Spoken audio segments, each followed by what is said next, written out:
Roberto, muito obrigado pela presença, prazer recebê-lo mais uma vez. E o que nos sugeriram hoje é um tema que é a esteatose hepática. Essa é a famosa gordura no fígado, doutor? Bom Exatamente. dia. Bom dia a toda a nossa comunidade de Santo Ângelo. Mais uma sexta, né, Rog? Que o nosso tempo nos continue ajudando, assim, né? Hoje um dia tão bonito de novo, né? Os agricultores torcendo para uma chuva também, para Tá na continuar hora de esse, dar uma chuvinha, né? esse fluxo do crescente do soja. A gente fica muito contente, né? Que aquela seca árida que era, quem sabe, uma possibilidade um mês atrás, já não se consolidou tanto quanto, né? E vamos O pessoal torcer está que preocupado agora com mais com o milho do que com a soja. Exatamente. Então, que já tá na lavoura e que tem que se desenvolver, né? Tá certo? Mas vamos em frente, querido. Tu dissesse hoje pra gente falar sobre um tema esteatose porque o nosso ouvinte comentou. E eu acho que o nosso ouvinte tem toda a razão, viu, Rock? Porque essa é uma doença, de novo, ó. A esteatose hepática é a famosa gordura no fígado do ponto de vista leigo, né?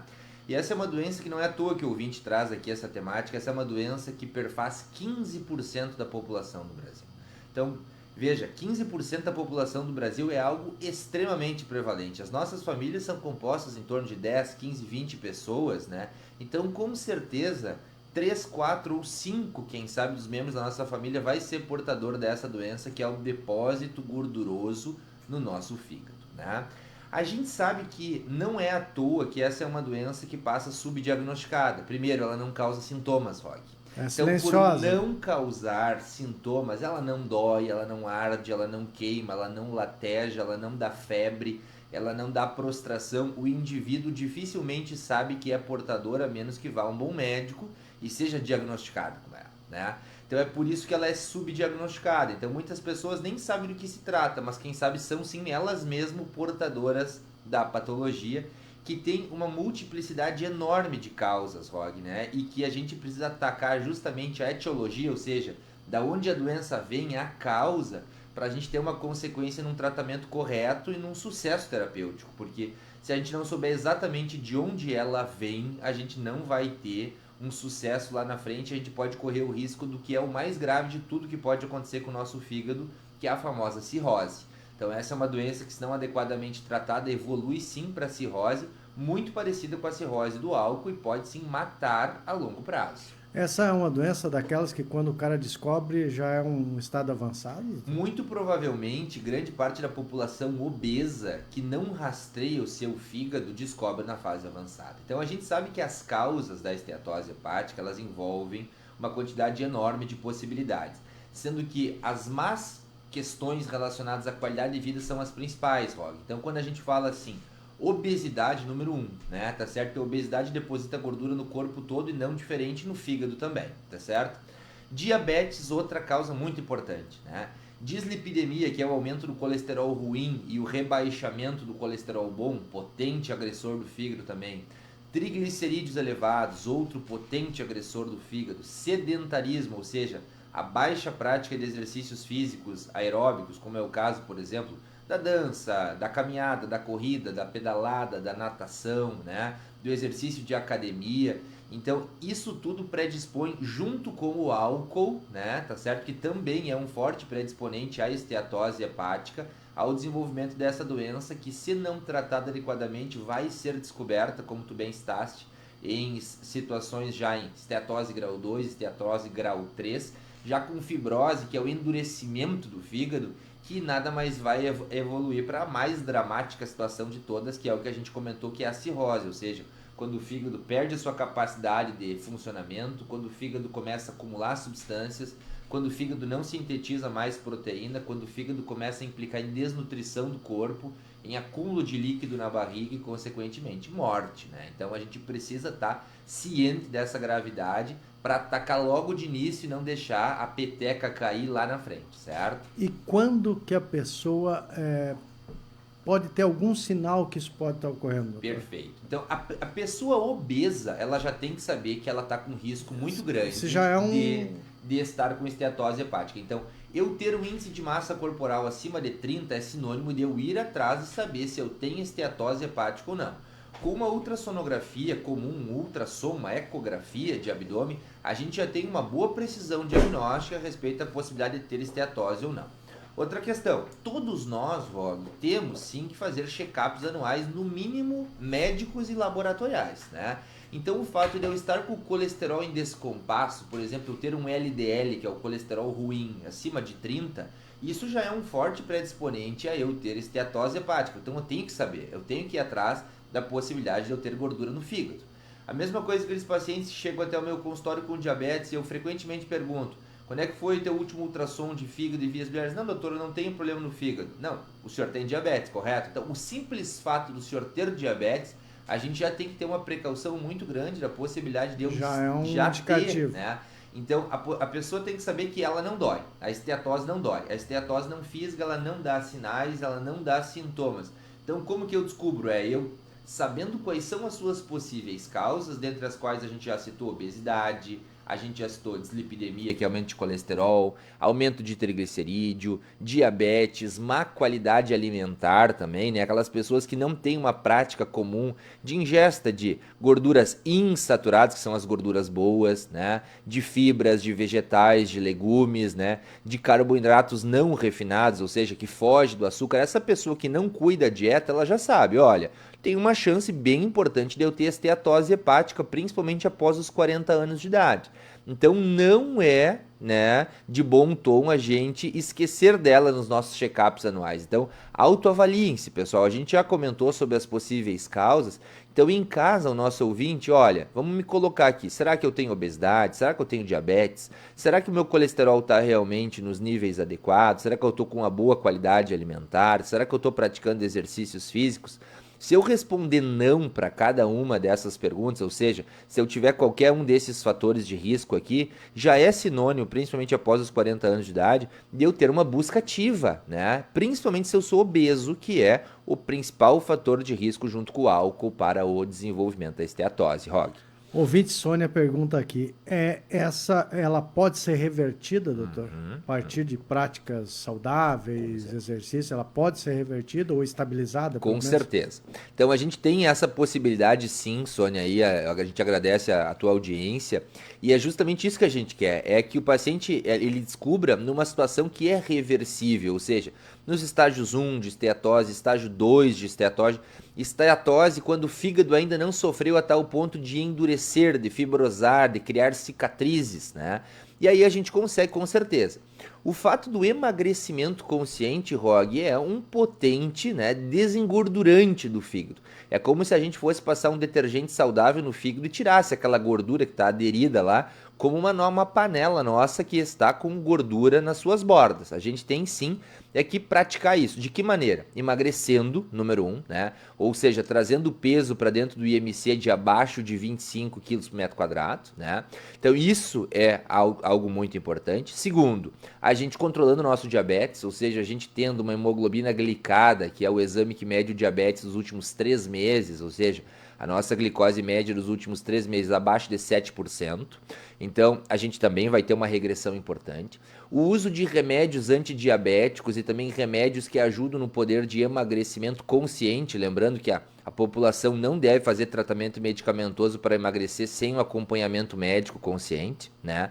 A gente tratando o nosso colesterol ruim, principalmente com as medicações estatinas, aí a gente tem potentes medicações acessíveis ao nosso público que ajudam sim a desinflamar esse fígado, como é o caso da rosuvastatina. Então temos maneiras, praticando exercício físico consciente, afastando-nos então dos açúcares, né, dos carboidratos muito refinados, de alto poder de absorção, como é o caso, por exemplo, do chocolate, da farinha branca, da massa, da batata inglesa comum, né, do arroz branco, ou seja, diminuindo esse e substituindo por carboidratos complexos, como é o caso, por exemplo, dos integrais. Tudo isso vai favorecer, junto com a perda de peso e com o abandono do consumo do álcool, a desinflamação do fígado, desde que nós não estejamos em fase cirrótica. Porque para a cirrose a gente tem um único tratamento, que é o transplante de fígado. Aí sim a coisa começa a ficar muito grave, né? Aí já é outro patamar, né, Rog? Aí a gente não quer chegar nesse nível, certo? O Getúlio, inclusive, pergunta aqui sobre medicamentos. Mas o medicamento... Medicamento precisamente, Getúlio, né, que chegue no fígado e limpe ele só, não existe. A gente tem que pensar o que está causando essa gordura no fígado. Se for a obesidade, nós vamos tratar medicamentosamente a obesidade com um fármaco, de novo, seguro, consciente, com acompanhamento. Se for o diabetes, nós vamos atacar o diabetes, né? Se for o sedentarismo, o sedentarismo. Se for objetivamente o colesterol elevado, nós vamos na linha do agente causador. Aí sim, por consequência, esse fígado, assim como o corpo, vai melhorar de uma maneira global, né? Então, é essa a linha do pensamento. O fígado é uma consequência, e a gente vai ter que saber do quê? Se é do álcool, do colesterol, das más práticas de exercício físico, se é da obesidade, e aí tratar esta linha, né? Justamente porque a gente quer, gente. Muitas vezes as pessoas me perguntam, gente, qual é o segredo de viver 100 anos, né? Essa é uma pergunta muito vaga, porque viver 100 anos não diz nada. A gente primeiro tem que ser... A pergunta, a meu ver, mais lógica, Rog, seria assim, qual é o segredo para eu viver muito e viver bem, né? Porque também não me adianta eu viver 100 anos... qualidade de vida, né? Sem uma qualidade de vida, colocasse muito bem, né? Porque eu conheço muitas pessoas, por exemplo, que negligenciaram os seus cuidados de saúde e que tem sim 90 anos, tem 100 anos, mas aí com sondas nasogástricas, com sondas vesicais, com hemiparesia, que é a perda do movimento de um lado do corpo, com fraldas em cima de uma cama. Essa não é a nossa, né, a nossa aspiração principal. A nossa aspiração principal é sim viver 90, viver 100 e quem sabe viver mais do que 100, essa nova geração que tem tudo para isso, caso a medicina realmente seja respeitada. Mas de novo, é viver bastante e viver bem, né? Então, acho que a pergunta mais lógica, doutor, qual é o segredo para eu viver bastante e eu viver bem? É justamente esse, né? É nessa linha. A esteatose é um bom marcador, é uma doença para a gente falar nisso, porque a esteatose envolve todas as más questões relacionadas ao desperdício da qualidade de vida, como é o descuidado com o próprio corpo, ou seja, descuidado alimentar, descuidado físico, descuidado com exames laboratoriais, descuidado com check-ups anuais, a gente vai ter esteatose. Então, se a gente está com esteatose, primeira coisa, eu não estou legal. O que eu posso mudar para que eu consiga chegar aos meus 90 ou 100 anos vivendo com maestria, com qualidade e realmente com prazer, né? Porque eu imagino que realmente a nossa questão relacionada ao desempenho funcional, quando a gente está muito aquém ou necessitando de muitos cuidados, a nossa saúde cognitiva, emocional, ela cai bastante, né, Rog? Com certeza. Sigo com perguntas dos nossos ouvintes aqui, doutor. Perfeito. A Semilde pergunta o seguinte, o potássio pode ser um problema para o fígado? Semilde, então, respondendo assim, ó, o potássio, ele é um íon que ele é ingerido pela dieta e é filtrado pelo rim, tá? Toda vez que o rim entra numa falência, principalmente numa falência aguda, ou seja, uma perda de função muito rápida, o potássio sobe. Então, o potássio por si só não é um marcador de lesão do fígado, mas ele é um marcador de lesão do rim. Agora a gente tem que saber de uma coisa, doenças corporais como o diabetes, que é uma das principais causas de esteatose, também machucam o rim. Então, muitas vezes, quando o diabetes está em descompasso, o rim começa a sofrer, o potássio pode aumentar. Então, a gente tem que lembrar que o potássio não consegue agredir diretamente o fígado, mas eles podem estar ligados a doenças que indiretamente atuam no fígado. Então, a resposta é parcialmente correta, né? Ela está nos perguntando justamente essa questão se o potássio tem algum vínculo. Direto não, mas indireto sim. Então, quando ele está desregulado, a gente tem que ficar atento para a doença que está causando isso e tratar essa doença, que muitas vezes tem a ver ou com remédios diuréticos ou com falência do fígado. O Jerônimo Senger pergunta se o exame laboratorial aponta a questão da esteatose. Isso. Então, assim, gente, ó, a esteatose, que é o depósito gorduroso no fígado, ele é diagnosticado por exames de imagem, tá certo? Então, o principal é a ultrassonografia e o mais acessível, mas a gente tem exames ainda melhores, como é o caso da ressonância magnética de fígado, que consegue ser ainda mais precisa. Quando a esteatose começa a machucar o fígado de tal maneira que o fígado já não está mais conseguindo lidar com aquela gordura em caráter excessivo, ele inflama. E aí aparecem nos exames de imagem com o aumento das enzimas do fígado, que é o exame de TGO e o exame de TGP. Esses exames são realizados usualmente nos check-ups anuais para ver se a gordura está machucando o fígado ou não. Quando a TGO e TGP ultrapassam a cifra de 50, esse exame costumeiramente feito pelos exames laboratoriais, os excelentes laboratórios que a gente tem aqui na nossa região, né?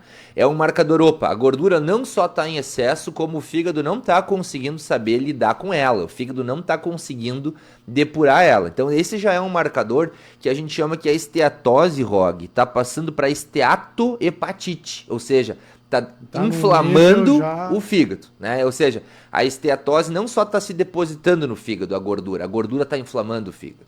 E aí a gente já sabe que o fluxo vai ser esse: esteatose primeiro, esteatohepatite em segundo, cirrose em terceiro. Então, se o exame laboratorial já aumentou, é um sinal que já passou, inclusive, do prazo da gente tomar atitude. Então, a gente tem que tomar ainda dá tempo, porque ainda a gente não está na cirrose lá no final. Mas se a gente tivesse tomado atitude antes, seria ainda melhor. Então, se o exame laboratorial de TGO e TGP já demonstrou a alteração, né? Então, rápido, urgente, né? Médico, tratamento, vamos reverter isso daí para a gente não ter uma necessidade futura, eventualmente, de até um transplante, né? A gente sabe que os transplantes, eles vêm aí numa crescente mundial, a gente vê assim os transplantes crescendo, mas um paciente transplantado é um paciente muito grave, é um paciente que tem que tomar dezenas de medicações para não ter uma rejeição do enxerto, do transplante. Primeiro, cirurgia de transplante hepático é uma cirurgia de mais de 12 horas, gravíssima, com índice de letalidade, ou seja, de morte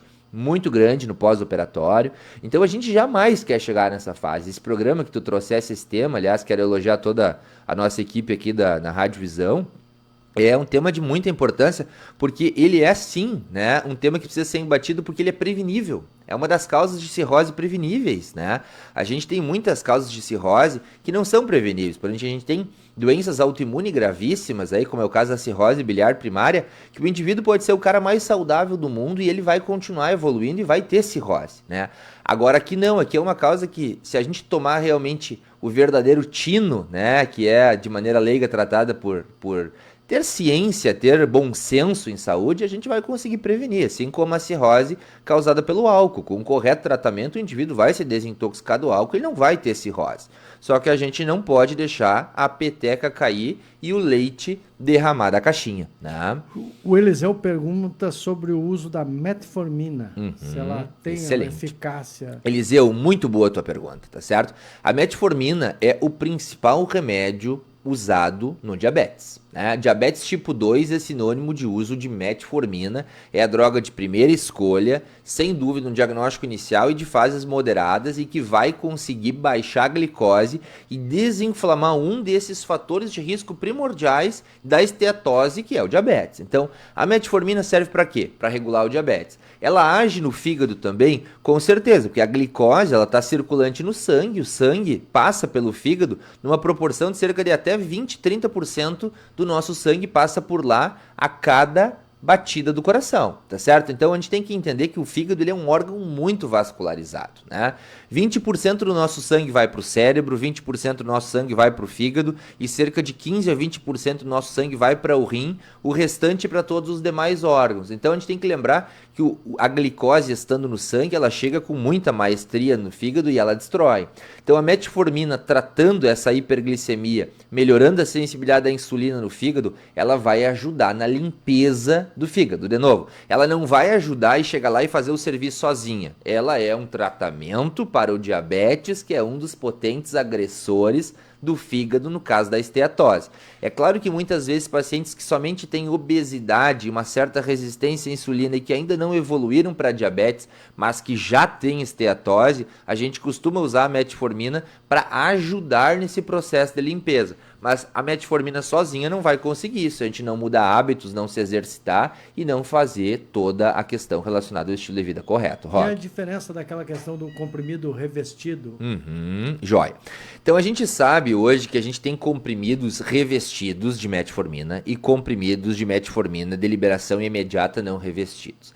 A metformina é um remédio, de novo, muito bacana, muito antigo e muito atual. Eu sempre falo isso porque surgiu há muito tempo e continua sendo muito bom. Então quer dizer que ele está durando até a atualidade. Que nem as marcas famosas que a gente vê às vezes de produtos eletrônicos que são antigas e atuais e continuam funcionando muito bem. Então a gente tem que entender que o comprimido de liberação imediata, ele usa eventualmente causa mais efeitos colaterais, e é por isso que surgiu o comprimido revestido. Comprimido revestido é aquele comprimido que agride menos o estômago quando ele é ingerido e que ele causa também menos diarreia, que é um dos efeitos colaterais importantes da metformina. Quando ela chega no intestino, ela é um pouco irritativa e ela consegue dar em cerca de até 20% dos pacientes diarreia associada ao tratamento do diabetes. Então o comprimido revestido veio justamente para isso, para diminuir a agressividade no estômago, ou seja, aquela dor no estômago, na boca do estômago depois da ingesta do remédio de diabetes, e a diarreia secundária ao uso de metformina. Aliás, eu quero aqui deixar muito claro que esse é um tratamento que, caso você que tenha diabetes esteja na sua casa agora e fez os seus últimos exames e mostrou que a hemoglobina glicosilada ou glicada está mais do que 7%, esse é um sinal de alarme grave. Você está com uma chance alta de esteatose, você está com uma chance alta de infarto do coração, você está com uma chance alta de AVC, que é o derrame cerebral, você está com uma chance alta de ficar com alguma sequela visual ou adquirir a cegueira do diabetes, e você está com uma chance alta de desenvolver doença renal crônica diabética, ou seja, de dependência de diálise no futuro. Então, não subestimem a diabetes, porque a diabetes também, em grande parte das vezes, Rog, é oligossintomática. Oligossintomática quer dizer o quê? Dá pouco sintoma, né? A menos que esteja muito descompensado, aí sim, o paciente vai ter muita sede, o paciente vai levantar várias vezes para fazer xixi à noite, mas na maciça maioria das vezes o diabetes ele passa batido, né? Eu recebo tranquilamente 2 ou 3 pacientes por semana com cifras de diabetes de mais de 300 em jejum, ou seja, de mais de 10% de hemoglobina glicada, e que o sintoma deles não tem nenhuma conexão com o diabetes. Eu digo, olha, quem é que está cuidando do seu diabetes? Não, eu estou tomando chá. Essa é uma frase muito comum, né, gente? E, de novo, chás ajudam? Olha, podem ajudar, tá certo? Mas existe coisa muito melhor, menos tóxica, tá certo? E coisa muito mais saudável para a gente fazer. E, primeiro, o chá sozinho não vai fazer milagre nenhum no diabetes. Eu tô aqui para falar para vocês justamente porque eu estudo rotineiramente e eu não sou um fã de medicações que não tenham aplicabilidade. Eu uso remédio que precisa ser usado apenas. Eu não quero prescrever uma potência medicamentosa alta. De longe. Eu sou um cara que só prescreve com muita consciência. Mas chá sozinho não trata diabetes. Então, fica essa frase ao nosso ouvinte para a gente não se deparar lá no futuro com a cegueira, com a diálise, com o transplante hepático, com a sequela de AVC ou com a molinha do coração, Rog. A Lisiane, ela diz assim, doutor, que ela está com as unhas amarelas. E ela quer saber o que isso pode indicar. Olha, questões relacionadas à fragilidade unguial e alteração das cores de unha, gente, muitas vezes tem 3 situações potencialmente causadas. Tá? Primeiro, carência vitamínica. Isso tem que ser visto. Tá certo? Carência vitamínica pode dar alterações na fragilidade das unhas, ou seja, unhas quebradiças e alteração da cor das unhas, tá? Segunda alteração, alterações metabólicas. O que são alterações metabólicas? A gente acabou de citar uma delas. Diabetes, outras alterações metabólicas. Distúrbios relacionados à função da tireoide, né? Também é uma possível causa. Alterações renais também são alterações metabólicas, tá certo? Alterações relacionadas à desnutrição também são metabólicas. Carência de ferro na dieta também é uma alteração potencialmente metabólica que pode dar alterações unguiais e da cor.